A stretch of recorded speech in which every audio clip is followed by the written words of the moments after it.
Ragsdale in the backfield. 3rd down and goal. It'll be Ragsdale taking it himself. Stood up at the goal line by Blaine Myrick. And it's 4th and goal from the 1. Obviously disappointed in Saturday, but, you got to move on. We've got to move on quickly in this business because we're playing a better opponent this week, and we're playing a team that's won 10 games 2 years in a row. Very fundamental program. Ohio's done a great job over the years, but specifically the last 2 years, 2 10-win seasons, a top 10 ranked defense, a new quarterback that can move around quite a bit, good athlete. They've got new receivers. They've had a 200-yard rusher last week at Syracuse and a 100-yard receiver. So, it doesn't get any easier. You don't sit and mope around. You got to find out what you need to fix and then get on to the next week and get going. Questions? What did you see when you watched the film defensively that you felt like was correctable? I felt like, lining up, some of the tempo, got caught in the middle of the field. Those are some things that we can correct easily from an urgency standpoint, lining up. Felt like we were a little bit, too top-heavy in terms of just playing down on some routes. They were hitting them in some intermediate zones where we didn't have enough depth at linebacker, too high as safety, so there was this middle ground that they were able to complete some balls in. Those were some of the main things. Some RPO windows that by alignment, we can take some of those throws away. Those were the 3 major takeaways. Tackling, you can always, you're typically going to miss some tackles in week 1, but that's still not acceptable. That's not what I'm saying at all. But you're going to get better at that as the year goes on. So I think some of those things are fixable. What's the players' attitude about, like, hey, let's put that one aside and let's go? I had a conversation with them this morning, in terms of, what our expectations are as a program and what we need to get better at, the discipline, the response that we need in the 3rd quarter. That was the telling moment of the game. You're up 5 at half, you're getting the ball. We come out and do nothing on offense, punt, give up a score, come back, do the same thing on offense, give up a score, then go answer on offense, but then we have penalty extends the drive, and then we have a situation with the punt that put it to a 2-possession game. That was the turning point in the game for us, the 3rd quarter. And so our response, coming out of the locker room, getting 2 first downs as an offense, flipping the field, that was the crux of the football game, and those are the things that we talked about this morning as a team, in terms of fixing. So the mindset is let's identify the problem, okay, and problems or issues, concerns, whatever word you want to use, let's identify those. And let's attack those this week, and let's be a different team in week 2 than we were in week 1. And some of those things are personnel. Some of those things are scheme and play calls. Some of those things are just simply executing, focus. So those are all the things that we talked about. And now it's time to drop that game and move on to this opponent with those things still in mind. With those things still in mind and how they apply to this new opponent. Your issues are your issues, and they're always minimized in losses. And they're minimized in wins and magnified in losses. And so your issues are always going to be your issues. They just may not show up, You may have a weak bullpen, but you play somebody that doesn't have any bats, you never see it. And then you play somebody that has some bats, and then all of a sudden you see it. So, that's your issues are your issues. And they'll come across in a number of ways depending on who your opponent is. You mentioned Ohio running for 200 yards at Syracuse. Obviously, that gets your attention. What do they do well? Their run game is, they'll utilize everyone. And what I mean by that is, backs, wide receivers, quarterback. They'll hit you with some option. They'll hit you with Q draw. Quarterback can run around. He can create on his own. Things aren't open. He can get yards scrambled. They do a nice job of running their outside zone plays. Some of their gap scheme plays, they do a great job with it. And they get into the right looks. Their quarterback gets them into the right plays.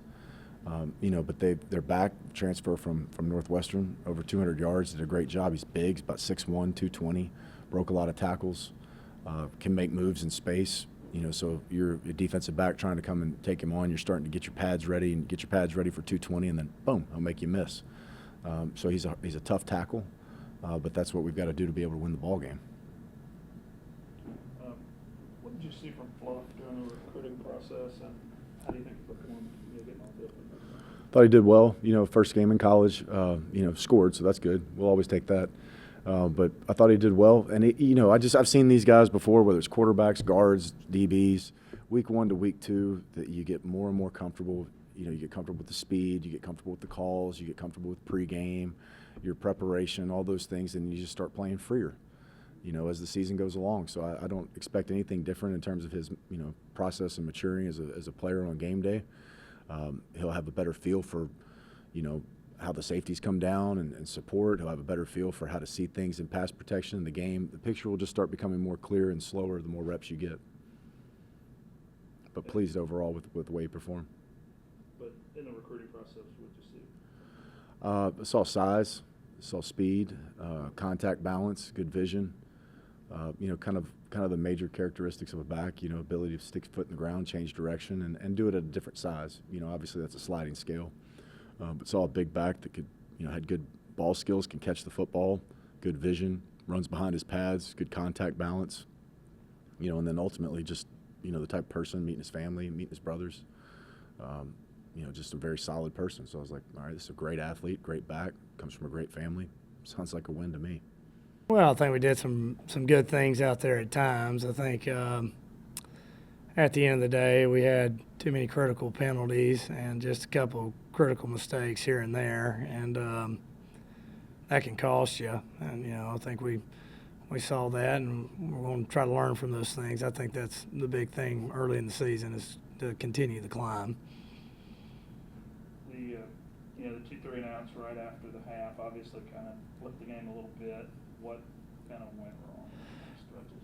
Well, you know, I think, you know, one, give them some credit. They came out with a very kind of a subtle adjustment there to start the second half and kind of got us off track just a little bit there. But, you know, we probably got to execute better and probably have a little bit better plan moving forward for that. But that was huge in the game, and, you know, we got to find ways. And I think that's what you're always trying to fight on offense is to maintain the rhythm and not to have the lulls. So just another thing that we got to learn from.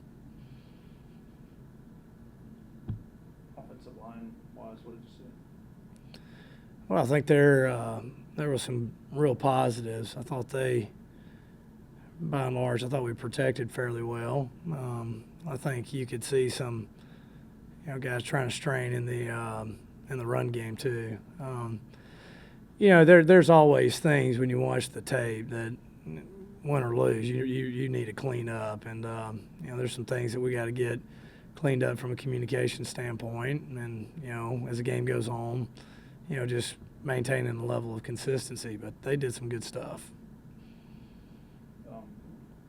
You recruited Bothwell, right? Yep. What do you remember about the recruiting process? Well, he really comes from a great family, people of faith.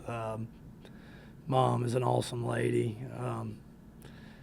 Yeah, Dad is it works in construction. Just a hard-working kind of blue-collar family, really out there in the middle of nowhere. I believe they're from Asheville. You know, they went to Aniana, but they're actually from Asheville, a little town north of it. And just great people. He was, you know, raised the right way. Played for a really good high school football program. I think a couple of players that have played here before, you know, Anthony Mostello being one of them. So you just kind of knew, and you get a player from there, you kind of know what you're going to get. You're going to be tough. They're going to be easy to coach. Yes, sir, no, sir. Good teammates. And obviously I think, you know, the ability's there. You just got to continue to, you know, grow and develop. But we're glad we have him. What'd you see from him on Saturday? He did some really good things. You know, he ran the ball hard at times. I think they all did, though.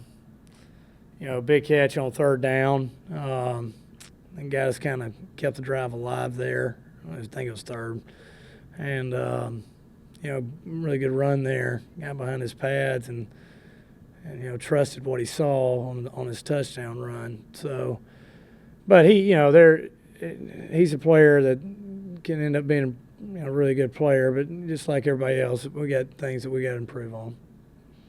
What about Ohio defensively? Well, you know, much different challenge this week. This is a team and a program that I got a lot of respect for. it really kind of goes back to Frank Solich. Worked for Tom Osborne at Nebraska in the 90s when they won those 3 national championship games. Probably the defense kind of stems from that idea. They've kind of been doing the same thing for a long time. Whether it's a 4-2-5 or it's 4-3, one gap, penetrating defense, have line games, but mix in their coverages. But their MO is they play hard and they play physical. You can kind of see the culture that they've built over probably say the last 20, 25 years, going back to Coach Solich. I mean, it's just pretty remarkable level of consistency that they've built there. So it's going to be a challenge. They're pretty good on defense and have been good on defense, and, we're going to have to come ready to play. Yeah, I think just the discipline. There was a span of about 10 plays there in the third quarter. Bad eyes by Webb there on the double pass. And then just a couple things we got to get cleaned up, and it's the good part is they're fixable things. It's discipline, just eye discipline on the back end, just continuing to harp on that, and it's even discipline in the fits. I thought we fit the run good, not great, and so just continuing to hammer that down. And when you have guys that have to step into certain roles, they have to take some ownership of those roles, and we got to get things fixed, and we will. Started today in meetings, and as we go through practice, those things are going to continue to hammer down. So, how do you blend things from learning from Saturday and forgetting Saturday? Yeah, I think it's it's like driving a car, right? When you drive a car, there's a big windshield and there's a little rearview mirror, and part of that is I want to know what's back there. I got to know what's back there. There's got to be some scar tissue that reminds me of what that was, and I don't want to go back there. But also, there's a big windshield we got to look forward to. And part of that is correcting the explosives and things like that, things that'll show up again, because offenses are just copycats and they run the same plays. But it's also knowing that once we do get them fixed, that the future is still everything we want it to be. They were getting the ball out so fast, obviously fast as anybody, but how do you put more pressure on a team that's getting it away that quickly? Yeah, I think we can do more line stunts, and it's more getting hands up in the windows. And so playing some different things and different front presentations, I think, can help with that. But they did. They got the ball out fast, and credit to those guys. They did a good job. I mean, we were playing a good team, and they were the number 5 offense in the country last year. So as they come in, it's not like they were bringing in a raggedy outfit. It was a good thing. But just in terms of, getting that, it's the front structure, the twist games and things like that, where we can put guys in front of the quarterback more than being able to think about edge stuff. It's more interior things. Had a freshman, Fortenberry, in there a lot late in the game. Just what you said. I love that dude, man. He's going to be a great player for us. Obviously, with Ricky Fletcher not being able to play, it opened the door for a guy like Amarian Fortenberry. It opened the door for, Reggie was pretty constant, and he actually rolled his ankle on Wednesday last week, so he was playing a little gimpy there, and he was able to fight through and played for us, and he's back full strength now. And but when Ricky wasn't able to dress and go, it opened the door for a guy like Fortenberry. And I think some of these young guys on our team, on our defense in particular, with him and Ty Goodwill and some of those younger backers, Julian Demby played on kickoff. Those guys are going to start to carve out roles. And by the time you get to week 5, week 6, those guys aren't freshmen anymore. They've played. We don't really look at them like freshmen at that point in the season. So you just put them out there and you let them fly and you let them learn on the go at times. Ohio, what in particular worries you about that? Yeah, it'll be different. They're going to try to run the ball. You saw that with Tyus and the way he ran against Syracuse on Saturday. He's a big back, man. He carries a big load.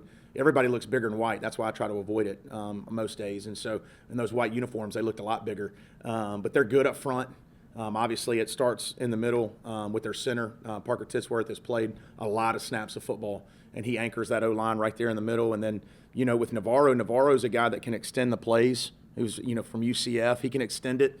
There's some design quarterback run in there. So a little bit different flavor, but we're going to have to put a premium on stopping the run this week and being much tighter in our run fits. And still, with their perimeter, they can get the ball out too. It's not just they're not a run-first team. they do get the ball out on the perimeter. So we've got to do a good job in setting edges and correcting some of those things that we messed up this past week. I feel like this being like my second year playing here, like playing. The game kind of slowed down and really just trusting in the coach's plans, like for the game going into it. So really just trusting what they had planned for the team and just executing to the best of my ability.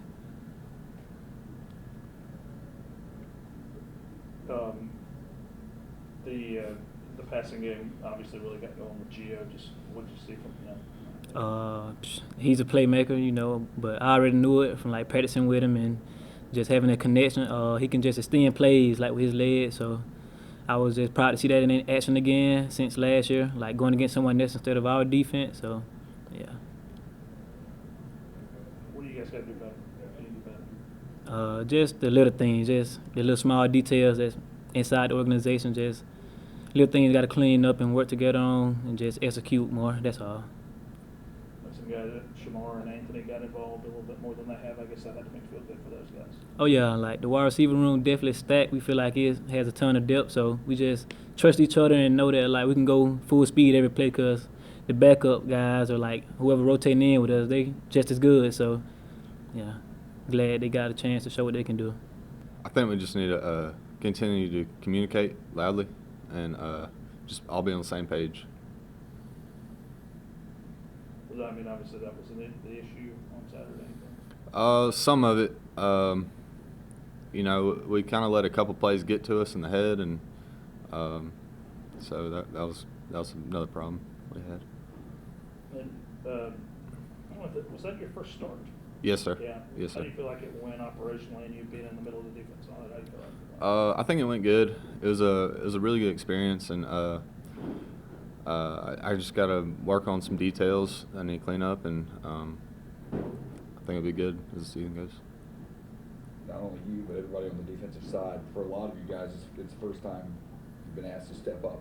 Yes, now sir. that you've got the one game behind you, how much more comfortable do you think this week will be, this weekend will be? I think we'll be a lot more comfortable together, and even in practice, I think we'll be really comfortable and just communicating is going to be big. So. Ohio likes to run the ball. I mean, what have you seen when you've watched them? Sir? Ohio, they like to run the ball. Yes, sir. What are you looking for on Saturday? Well, we got a really good D line, and that's just going to make our fits easier, and so we just got to keep on studying and be prepared for it, I guess.